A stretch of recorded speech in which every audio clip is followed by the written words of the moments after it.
محترم بھائیوں، دوستوں اور بزرگوں،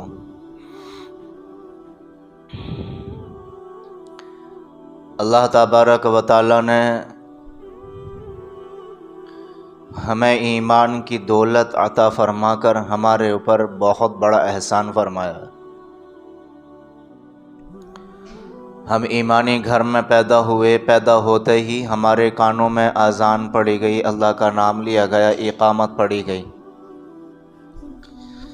یہ اللہ کا ہمارے اوپر بہت بڑا احسان ہے۔ اب ہم یہ احسان یہ سوچ کر، یہ سمجھ کر بیٹھے رہیں کہ بھئی ہم ایمان والے ہیں، ایمان والوں کے گھر میں پیدا کیا ہے، ایمان والی کی گود میں ہمیں پالا ہے،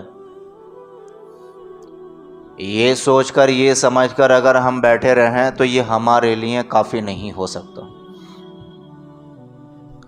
بلکہ ہم میں سے ہر ایک کے اوپر کچھ نہ کچھ ذمہ داری بنتی ہے۔ ہمارے اوپر بھی کچھ ذمہ داری ہے، آپ سب حضرات کے اوپر بھی کچھ ذمہ داریاں ہیں، اور ذمہ داری یہ نہیں کہ ہم اپنے بچوں کو کما کر کھلائیں، ان کی ضروریات پوری کریں، صرف یہی ذمہ داری نہیں ہے، بلکہ میری اور آپ کی اور سارے مسلم سماج اور معاشرے کی ذمہ داری یہ بھی ہے کہ ہمارے درمیان سے، ہمارے اندر سے، ہمارے معاشرے سے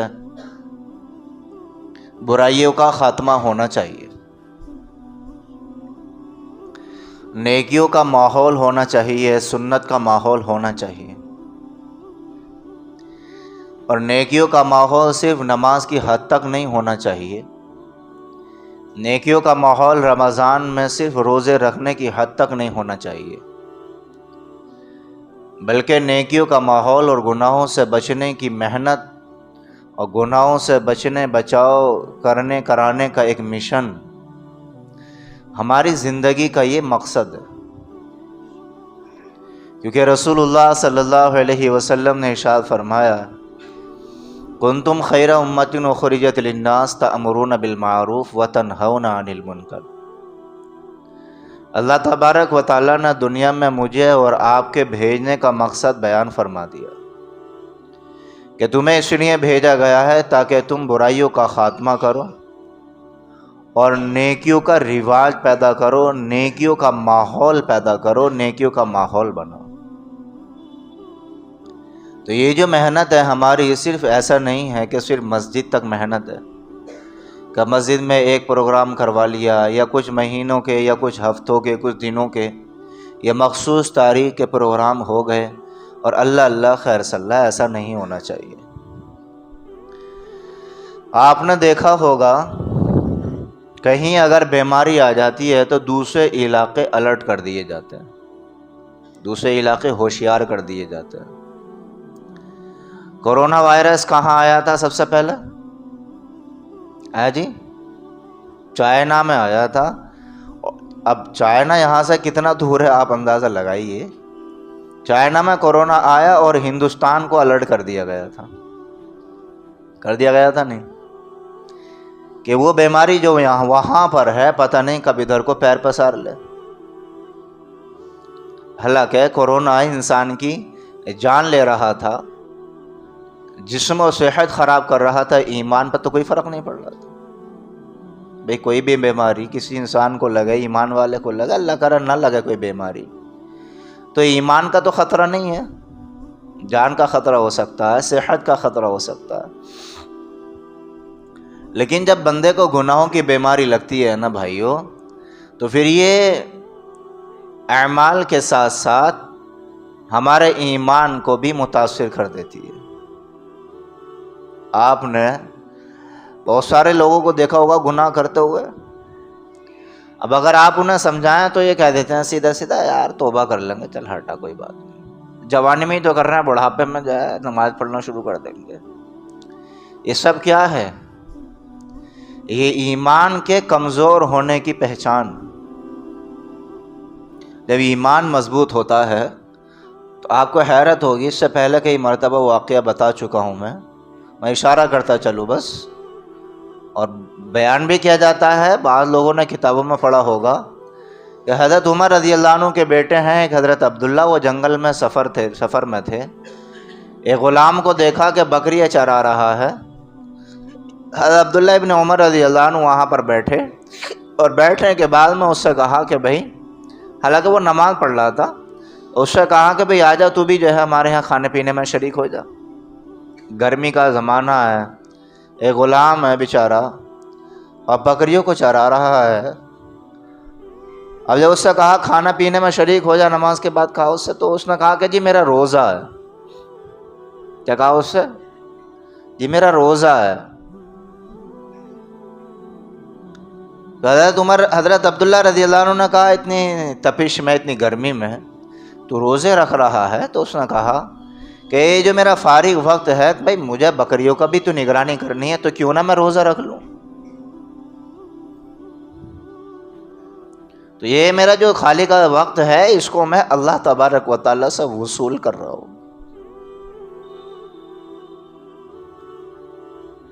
یہ نفلی روزے کی بات کر رہا ہوں میں، رمضان کا روزہ نہیں ہے، نفلی روزہ ہے۔ حضرت عبداللہ رضی اللہ عنہ نے اس کا تھوڑا امتحان لینا چاہا، تو کہا کہ بھائی ایک کام کر، ایک بکری جو ہے تو ہمیں دے دے، ایسا بھونیں گے تو بھی کھا لینا، ہم بھی کھائیں گے۔ تو اس نے کہا جی صاحب بات تو ٹھیک کہہ رہو، لیکن بکری میری نہیں ہے۔ جی بکری کیا ہے؟ میری نہیں ہے، مالک کی، میں تو غلام ہوں اس کا۔ عبداللہ رضی اللہ عنہ نے کہا کہ ایک کام کر، ایک بکری دے دے، مالک کو کہہ دینا بھیڑیا کھا گیا تھا۔ بھیڑیوں کا زمانہ ہے، ایک آدھ بکری کو اگر کوئی غلام یا کوئی بکری چرانے والا کہہ دیا کرتا تھا تو مالک بھی وشواس کر لیا کرتا، یقین کر لیا کرتا تھا۔ جیسا آج کا کوئی فرم یا کارخانے کا کوئی ورکر عدد لے کے آئے شہر سے، اور ایک دو جو ہے دائیں بائیں کر دے اور کہہ دے آ کے کہ موٹر سائیکل پہ سے گر گئے تھے، اور جو جھولا وغیرہ اس میں ہلکی سی کیا کر دے، سوراخ کر دے کہ جی اس میں سے گر گئے ہوں گے، تو مالک کو یقین آ جائے گا؟ نہیں آ جائے گا۔ اب آپ سوچ رہے ہو گے مفتی صاحب یہ بات بتا رہے ہو، چوری کرنے کی پلاننگ بتا رہے ہو۔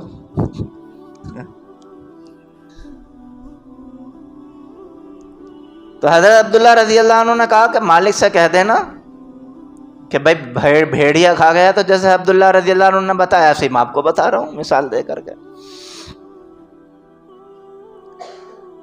تو اس غلام نے تھوڑا سا اپنے چہرے کو نیچے جھکایا، اور جھکانے کے بعد میں بڑے درد بھرے لہجے میں کہا کہ جی ٹھیک ہے، مالک سے تو کہہ دوں گا کہ بکری کو ایک جو ہے نا بھیڑیا اٹھا کے لے گیا، اس وجہ سے جو ہے وہ کم ہو گئی ہے۔ چلو مالک کو تو میں کہہ دوں گا، مالک کو یقین بھی آ جائے گا، وشواس بھی آ جائے گا، میں کوئی دھڑ پکڑ بھی نہیں کرے گا، لیکن اللہ کہاں جائے گا؟ اللہ کہاں جائے گا پھر؟ یہ ایسا فارمولہ ہے، ہمیں اگر اس فارمولے کو یاد رکھ لینا تو پھر کوئی گناہ ہو نہیں سکتا۔ پھر ایسا فارمولہ،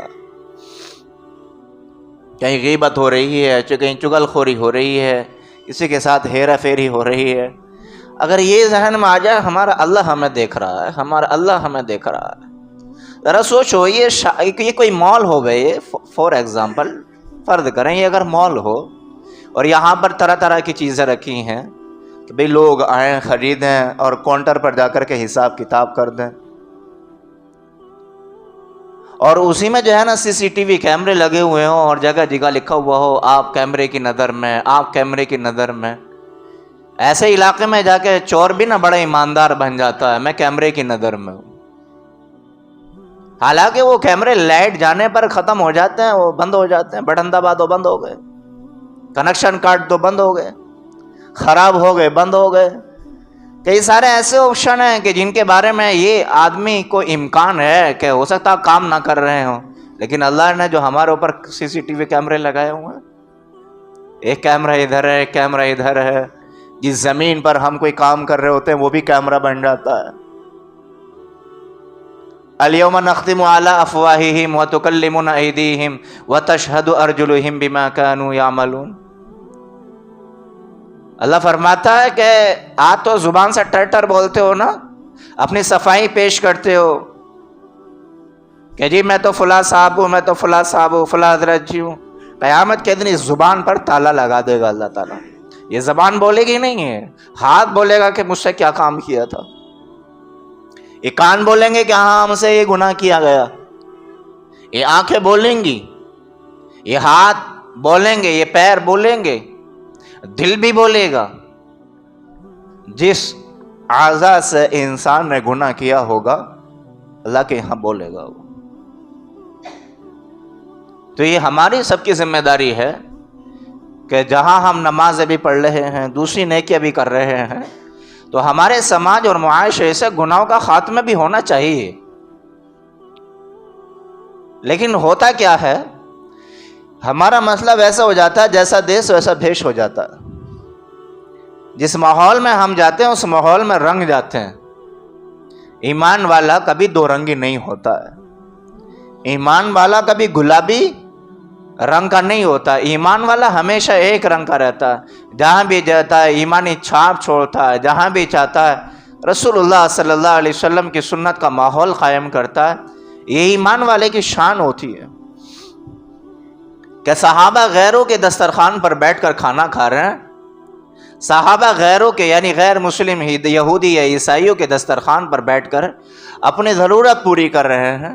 صحابہ غیروں کے ملکوں کا سفر کر رہے ہیں، غیروں کے علاقے میں ڈیرے ڈالے ہوئے ہیں، خیمے لگا کر زندگی گزار رہے ہیں. لیکن مجال ہے جو ان سے دسترخوان کی سنت بھی کوئی چھڑوا کے دیکھ لے. رسول اللہ صلی اللہ علیہ وسلم نے ایک سنت طریقہ یہ بتایا، آپ دسترخوان پر کھانا کھا رہے ہو، آپ کے ہاتھ سے یا پلیٹ سے دسترخوان پر گر جائے تو اسے صاف کر کے کھا لو. اگر کچھ اس پر لگ گیا ہو صاف، اگر کچھ نہ لگا ہو تو ویسے اٹھا کر کے کھا لو. یہ رسول اللہ صلی اللہ علیہ وسلم نے طریقہ بتایا. اس لیے کہ ہو سکتا ہے کہ جو آپ کی پلیٹ سے آپ کے ہاتھ سے چھٹک کر کے دسترخوان پر گر گیا ہے، ہو سکتا ہے اللہ نے برکت اسی میں رکھی ہو سکتا ہے. اور شیطان نے برکت والی چیز تمہارے ہاتھ سے یا تمہارے پیٹ سے پلیٹ سے نیچے کو گرا دی ہو.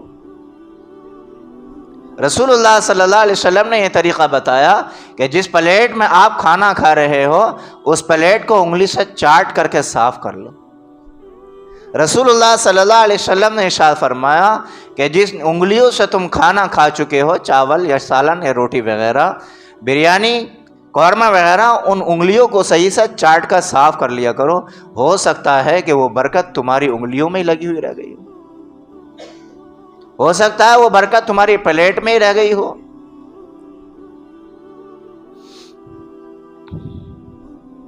تو یہ کام جب صحابہ غیروں کے دسترخوان پر کرتے تھے تو غیروں کے یہاں پر یہ عیب کی باتیں سمجھی جاتی تھی. انگلی چاٹ کے صاف کر رہے.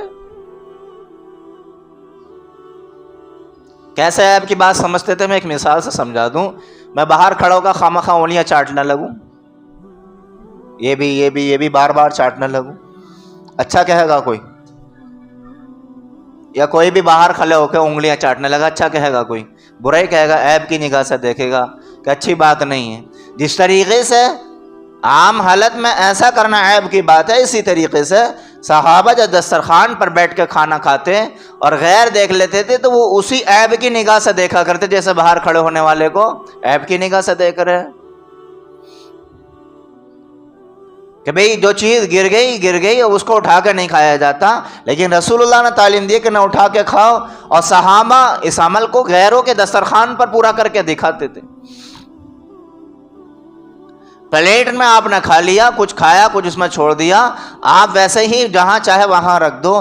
یہ غیروں کا طریقہ ہے. صحابہ کھاتے بھی ہیں، اس کو صاف بھی کرتے ہیں، انگلی سے بھی چاٹ کر صاف کرتے ہیں، اور غیروں کے یہاں چاٹ کر صاف کرتے ہیں، غیروں کے دسترخوان پر چاٹ کر صاف کرتے ہیں. غیر کہہ رہے ہیں یہ کیا بےہودہ پن کر رہے ہیں؟ غیر کیا کہہ رہے ہیں؟ یہ کیا بےہودہ پن کر رہے ہیں؟ رسول اللہ صلی اللہ علیہ وسلم نے فرمایا کہ کھانا کھڑے ہو کر نہ کھاؤ، بیٹھ کے کھاؤ. رسول اللہ صلی اللہ علیہ وسلم نے فرمایا کہ پانی کھڑے ہو کر نہ پیو، بیٹھ کر پیو. بیٹھ کر پانی پینا چاہیے. جہاں جیسا موقع ملے بیٹھ کر پینے کا، وہاں بیٹھ کر پانی پیو. صحابہ غیروں کی مجلس میں جاتے تھے، بیٹھ کر کھاتے تھے، بیٹھ کر پیتے تھے، غیر کہتے تھے ہم کھڑے ہو کے کھا رہے ہیں، یہ بیٹھ کے کھا رہے ہیں۔ رسول اللہ صلی اللہ علیہ وسلم ایک مرتبہ کھانا کھا رہے ہیں اس طریقے سے جس طریقے سے میں اور آپ اتحیات میں بیٹھتے ہیں۔ اب ظاہر سی بات ہے کوئی آدمی ایسا بیٹھ کر کھانا کھائے گا تو تھوڑا بہت اسے جھکنا بھی پڑے گا، اکڑ کے تو کھانا کھا نہیں سکتا۔ تو رسول اللہ صلی اللہ علیہ وسلم جب ایسا بیٹھ کر کھانا کھا رہے تو آقا تھوڑا بہت جھکے ہوئے بھی تھے۔ ایک عورت آئی، اور عورت بھی معلوم کون تھی؟ عورت بھی وہ تھی جو سارے محلے والوں کی آپا تھی، سب کی، ہر کوئی اس سے مذاق کرتا تھا، اور چلتے آدمیوں کو چھیڑا کرتی تھی۔ وہ ایسی عورت، یعنی جس کو کہا جائے بے حیا عورت، ایمان قبول نہیں کیا ہے، بے حیائی کٹ کر بھری ہوئی ہے۔ رسول اللہ صلی اللہ علیہ وسلم کو جب ایسا بیٹھ کر کھانا کھاتے ہوئے دیکھا تو کہتی کیا ہے کہ وہ کیسے بیٹھ کر کھا رہا ہے؟ جیسے غلام بیٹھ کر کھاتا ہے۔ رسول اللہ صلی اللہ علیہ وسلم نے فرمایا ہاں میں اپنے رب کا غلام ہوں، وہ میرا مالک ہے۔ غلام کے سامنے غلام کی حیثیت سے رہے، غلام کے طریقہ اختیار کرے، یہی غلام کو بات سجتی بھی ہے۔ کہ ویسے بیٹھ کے کھا رہے ہیں اور پھر جھک کے بھی کھا رہے ہیں، تو یہ تو غلاموں کا طریقہ کہ ہاں میں اپنے رب کا غلام ہوں۔ یہ رسول اللہ صلی اللہ علیہ وسلم نے ہمیں پیغام دیا کہ کھانا کھاؤ تو غلام سمجھو اپنے آپ کو اپنے رب کا، اور یہ سمجھو کہ میرا رب مجھے دیکھ رہا ہے، میرا مالک مجھے دیکھ رہا ہے۔ کہنے لگی مجھے آپ کھلاؤ گے نہیں اپنے ساتھ؟ کہ جی ہاں کھا لے، آ جا۔ کہ نہیں میں تو آپ کے ہاتھ سے کھاؤں گی۔ رسول اللہ صلی اللہ علیہ وسلم نے لقمہ بنایا، اس کے منہ میں دینے لگے، اس نے منہ پیچھے کر لیا اور کہنے لگی نہیں میں وہ کھاؤں گی جو آپ کے منہ میں، آپ کے منہ کا کھانا چاہتی ہوں۔ ہمارا ایمان ہے، ہمارا یقین ہے، ہماری جان بھی قربان ہے اس ایمان پر کہ رسول اللہ صلی اللہ علیہ وسلم کے منہ کے لقمہ چبا ہوا تو دور کی بات ہے، آپ کے بدن سے جو غبار لگ کر جدا ہو جاتا ہے وہ بھی اگر کسی کے بدن کو لگ جائے تو وہ بھی پاک و صاف ہو جاتا ہے۔ رسول اللہ صلی اللہ علیہ وسلم نے اپنے ہاتھ کا لقمہ، اپنے منہ کا چبا ہوا لقمہ دینے لگے، یہ نہیں کہہ کہ میں تمہارے ساتھ میں کیوں دوں۔ یہ ہمیں پیغام دیا، دیکھو کس طریقے سے تمہارے نبی نے گناہ گاروں کو اپنے سینے سے لگایا۔ ہم نماز پڑھنے لگے، غیر نمازی ہمیں جانور نظر آنے لگتا ہے۔ ہم تہجد پڑھنے لگے، جو نمازی ہیں وہ ہمیں کیڑے مکوڑے نظر آنے لگتے ہیں۔ سر پر ٹوپی رکھنے لگے، ادھر ادھر بیٹھ کے لاؤبالی پن کی زندگی گزارتے ہیں، وہ ہمیں ڈنگر نظر آنے لگتے ہیں۔ رسول اللہ نے پیغام دیا، دیکھو چلتے انسانوں کو چھیڑنے والی رسول اللہ کے دربار میں آئی ہے، تو آپ اپنے منہ کا لقمہ نکال کر اس کو دینے کے لیے تیار ہیں۔ اور جب اس کے منہ میں پہنچا، اس کے پیٹ میں پہنچا، صحابہ کہتے ہیں اللہ تبارک و تعالیٰ نے اس عورت کے اندر اتنی حیا رکھ دی کہ کبھی پھر اسے غیر محرم سے بات کرتے ہوئے کبھی کسی نے نہیں دیکھا۔ کبھی پورے مدینے میں اس کے بعد چہرہ تو دور کی بات ہے، کبھی اس کے ہاتھ اور پیروں کا ناخن تک نظر نہیں آیا۔ رسول اللہ صلی اللہ علیہ وسلم کے لقمے کی برکت سے اللہ تعالیٰ نے ایسی حیا اس عورت کے اندر ڈال دی ہے۔ تو بھائیوں میں یہ کہہ رہا تھا کہ جہاں ہم نیکیاں کرنے کے خوگر ہیں، جلسہ ہوتا وہاں چلے جاتے ہیں، پروگرام ہوا ہوتا ہے وہاں چلے جاتے ہیں، ہماری کوشش یہ بھی ہونی چاہیے کہ ہم اپنے آپ کو گناہوں سے بچائیں۔ خاص طور سے جو میں بات کرنے والا تھا شادیوں کے پروگرام پر بات کرنے والا تھا، دیکھو آج ہماری شادیاں کیسی ہو گئی، یہ مسجد ہے، یہ میرا گھر تو نہیں ہے۔ بھئی ایک امام ایک مسجد میں کب تک رہتا ہے؟ اللہ کرے بات بنی رہے، اللہ تعالیٰ ہم سے کام لیتا رہے۔ کچھ ایسی ویسی بات بھی ہو جاتی ہے، ایک آدمی کو جانا بھی پڑ جاتا ہے، میں رہوں یا نہ رہوں یہ تو اللہ کا گھر رہے گا نا۔ آپ لوگ یہاں نماز پڑھنا آؤ یا نہ ہو یہ تو اللہ کا گھر رہے گا۔ ایسا تو نہیں ہے کہ یہ اللہ کا گھر نہیں رہے گا، کوئی دھرم شالہ بن جائے گی یا کوئی یہ وہ بن جائے گی، چوپال بن جائے گی یا کہ چوراہا بن جائے گا، ایسا تو نہیں ہے۔ ہمارے نبی نے تو یہ پیغام دیا جہاں ایک بار مسجد بن جاتی ہے وہاں لوگ نماز پڑھیں نہ پڑھیں وہ قیامت تک مسجد رہتی ہے۔ اور قیامت کے دن جب قیامت برپا ہوگی، ہر چیز ٹوٹ جائے گی، اللہ تبارک و تعالی ہر مسجدوں کی زمین کو اٹھا کر خانہ کعبہ سے جا کے ملا دے گا، زمینوں کو اٹھائے گا وہاں سے اللہ تعالیٰ، اور کہ کون سی مسجد سے ملا دے گا؟ خانہ کعبہ، مسجد حرام، کیونکہ ساری مسجدوں کی ماں مسجد حرام ہے، جسے ہم بیت اللہ کہا کرتے ہیں۔ اب ہماری شادیوں میں کیا ہو رہا ہے، یہ مسلمانوں کا حال بتا رہا ہوں، رونا آتا ہے مجھے کہ اتنا بھی ہمیں اللہ کے گھر کا خیال نہیں ہے، اتنا بھی ہمیں اللہ کے گھر کا خیال نہیں ہے کہ یہاں مسجد ہے، چلو ڈی جے باجے نہ بجائے۔ ذرا مجھے بتاؤ، ذرا آپ بغیر ہیلمیٹ کے جا رہے ہو اور ہیلمیٹ آپ کی گاڑی میں نیچے لٹکا ہوا ہو یا کسی کے پاس ہو اور آگے چوکی آ جائے، کوئی تھانہ آ جائے، کوئی پولیس والا کھڑا ہو جائے، وہ ہیلمیٹ کہاں جائے گا؟ مجھے بتاؤ ایمانداری سے، وہ ہیلمیٹ کہاں جائے گا؟ کیا نیچے لٹکا رہے گا وہ؟ یہ جس کو ہم نے پکڑنے کے لیے دیا وہ اسی کے پاس رہے گا؟ کیا کہو گے؟ لا بھی ہیلمیٹ دے، آگے پولیس والے کھڑے ہیں، ہیلمیٹ لگا لو۔ ہم نے کتنوں کو دیکھا ہے، پل پہ سے چڑھتے ہیں ہیلمیٹ نیچے ہوتا ہے، پل سے اترنے کو ہوتے ہیں ہیلمیٹ کھوپڑی پہ آ جاتا ہے، کیوں؟ پولیس والے کھڑے ہیں۔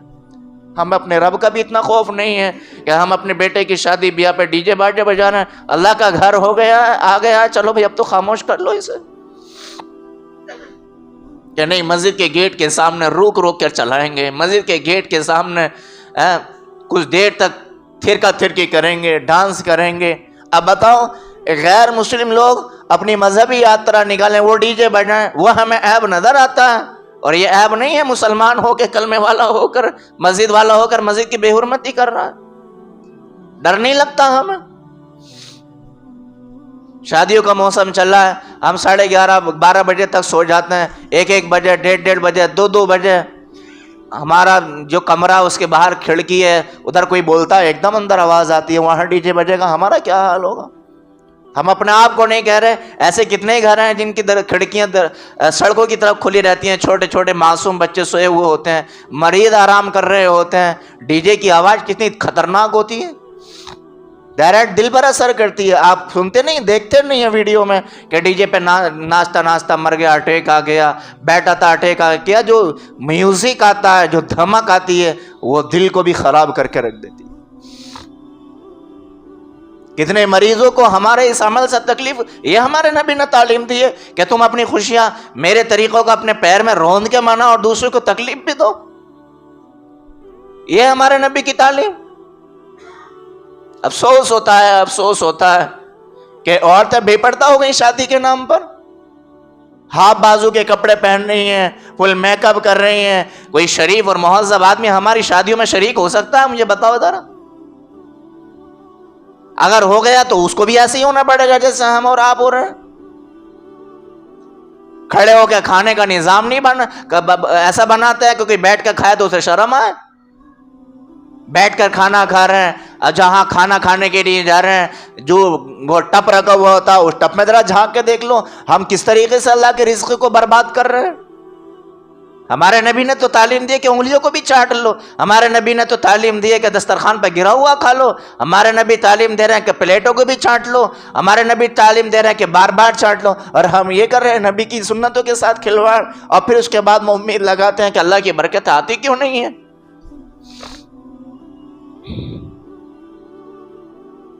رونے کی بات ہے بھائی، رونے کی بات ہے۔ ابھی ایک ویڈیو وائرل ہو رہی ہے سدھارتھ نگر، کہاں پر ہے؟ یو پی کے اندر، لکھنؤ کی سائڈ میں سدھارتھ نگر۔ 2 لڑکوں کی شادی ہوئی، ویڈیو وائرل ہو رہی ہے، پولیس بھی جانچ کر رہی ہے اس پر۔ ایک لڑکا ارمان، ایک لڑکا افضال، ان دونوں لڑکوں کی شادی ہوئی، شاید بھائی ہوں گے۔ ایک ساتھ بارات نکل رہی ہے، ڈی جے باجے بج رہا ہے، اور ان کے اپنے ملنے والوں نے، ان کے اپنے رشتہ داروں نے، بھائیوں نے، خاندان، کنبے، قبیلے، احباب نے، معلوم ہے جب نوٹ برسانا شروع کیے نا تو معلوم ہے کتنے نوٹ برسائے؟ 20 لاکھ روپے چلتے پھرتے اوپر برسا دیے۔ کتنے؟ 20 لاکھ روپے لٹائیں دولہوں کے اوپر، بارات کے اوپر، ڈی جے بج رہا ہے، JCB مشین پر چڑھ چڑھ کر نوٹوں کی جو ہے نا برسات کی گئی ہے اس طریقے۔ 20 لاکھ روپے، 100 کے، 200 کے، 500 کے۔ پولیس جانچ پڑتال کر رہی ہے، اتنا نوٹ کہاں سے آیا تمہارے اوپر؟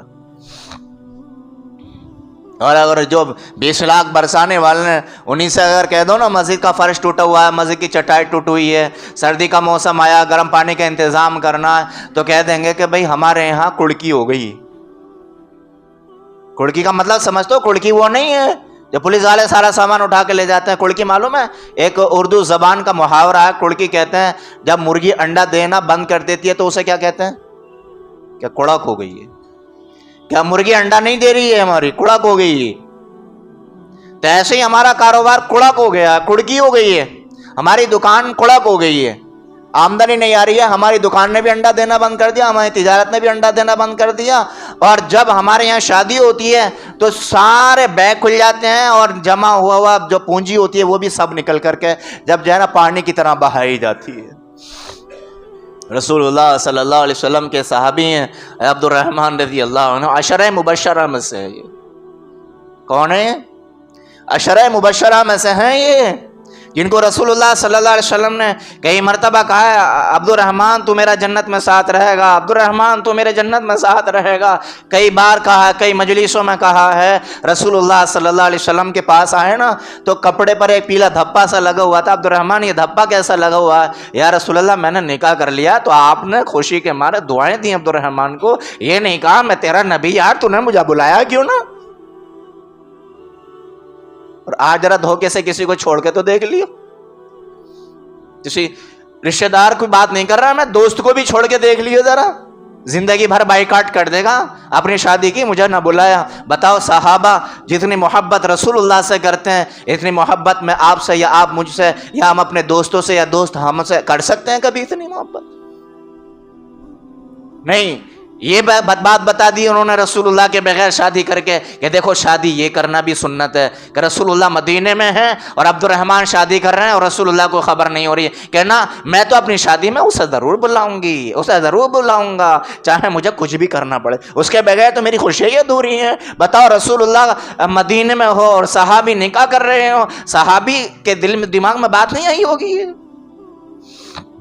ایک اور صحابی ہیں جابر رضی اللہ عنہ، کئی دن سے دکھائی نہیں دیے، کچھ دنوں کے بعد دکھائی دیے۔ اب جب جابر دکھائی نہیں دے رہے تھے، بھائی کہاں تھے؟ یا رسول اللہ میں نے نکاح کر لیا۔ اچھا نکاح کر لیا آپ نے، ماشاءاللہ، بارک اللہ بارک اللہ۔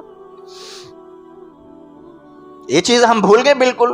ہماری شادیوں میں اتنے گناہ ہو رہے ہیں، اتنے گناہ ہو رہے ہیں، جاؤ جا کے دیکھو، کمپیریزن کر کے دیکھو، تقابل کر کے دیکھو، ہم اپنی شادیوں کا غیروں کی شادیوں کا کوئی فرق نہیں بچا، کوئی فرق نہیں بچا۔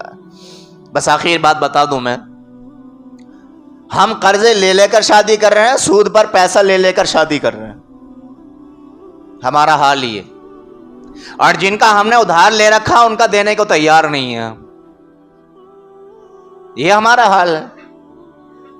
جب کہ رسول اللہ صلی اللہ علیہ وسلم کی 11 شادی ہوئی ہیں، ایک ولیمہ ایسا بھی ہوا ہے کہ کھجور اور آٹا یا کہنا ستو، ان دونوں کو ملا کر کے ملیدہ بنایا گیا ہے، رسول اللہ کا نکاح ہوا ہے اور ان دونوں چیزوں کا ولیمہ صحابہ کو کھلایا گیا ہے۔